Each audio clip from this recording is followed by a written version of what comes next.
Hello, everyone. Danny here today to talk to you about a book that I am excited about. Every now and then, when you're going through Audible, you come across a book that is just an absolute favorite of yours from when you were younger. That's the case. Going through Audible, I found Where the Red Fern Grows, and I had to get it. This is the story of the love between a young boy and his two coonhounds. It goes along the lines of Old Yeller. Most people in America are familiar with Old Yeller. Most people have seen the movie. I've read Old Yeller once. I've seen the movie a few times. I've read Where the Red Fern Grows dozens of times. I've never read Old Yeller to my kids. I've read Where the Red Fern Grows to my kids. In fact, funny story. So it has a part in the back of the book where tragedy strikes.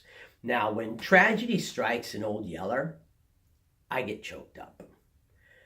When tragedy strikes in Where the Red Fern Grows, I go way beyond choked up. I mean, this book draws you in so much more. And it's the tragedy is so heartrending. I can't even hardly think about it without getting choked up, especially since I just listened to the book just a bit ago. But I bawl my eyes out when tragedy strikes in the book. So I'm trying to read it to my boys. Joshua, my oldest, I think he was maybe 9, Jonah maybe 7, Justin maybe 5. I reached that point. I'm crying so hard I can barely get a word out. I can barely read. And all of a sudden, I hear laughter. And I look over, and there's my wife laughing her head off at us. I look around, and I realize she's not laughing her head off at those of us that are crying.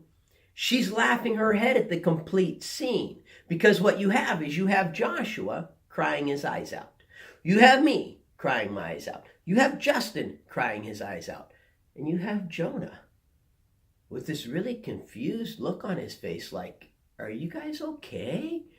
What's wrong? Almost this kind of like scared. What's wrong with everybody? Why is everybody, what am I missing?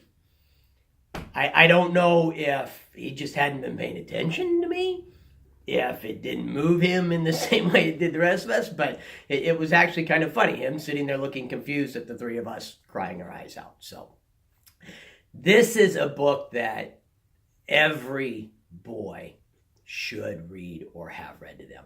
If you're going to be taking a trip, get this book. Put this book on. You'll love it. Your kids will love it. I'll warn you, you may have to pull over, especially if you're like me. If you're the kind of guy that gets choked up at Old Yeller or, emotional scenes in movies, be ready. You may have to pull over to the side of the road until you can actually calm down enough that you can see and drive when the tragedy strikes in the book. The book starts off with the young boy as an older man, and he finds a stray coon, takes the stray coon in for the night.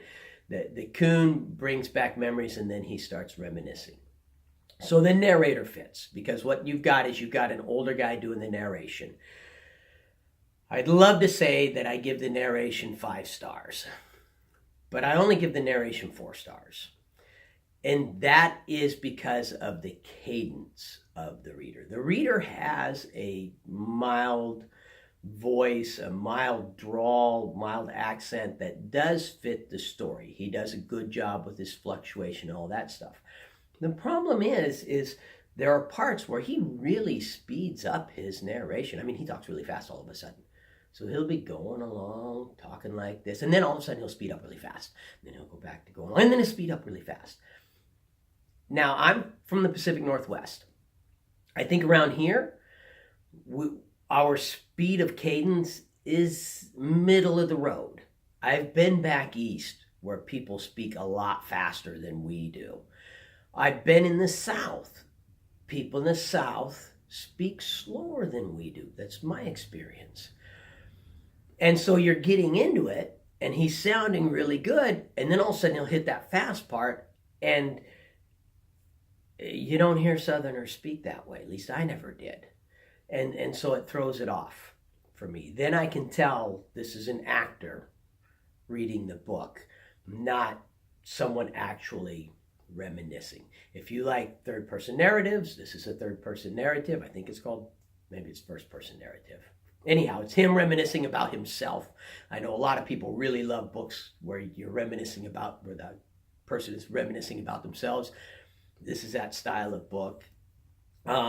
It is about a boy and his coon hounds, and they do go on coon hunts, and part of a coon hunt is killing coons. So if you are someone who is disturbed by, violence against animals, or someone who that would bother you, then this would not be the book for you. They're never cruel to the coons. They never torture them, tease them, never anything like that. They just go on coon hunts and end up killing the coon.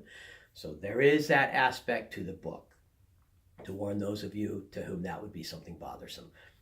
But unless that's something that bothers you, I cannot recommend this book more. It will definitely go in my highly recommended book list. Someday when I have grandkids, I am going to read Where the Red Fern Grows to my grandkids, and I'm going to see if it makes them cry, because I don't want to make me cry. I was driving in my truck, listening to the book, bawling my eyes out. Now, I've got enough control now that the tears are coming down, and I'm still in control enough that I can drive, but, I didn't glance to the side to see. I wondered, maybe someone would have been driving by looking up going, oh, what's that guy crying for? Who knows? Anyhow, any feedback, any comments, please send them my direction.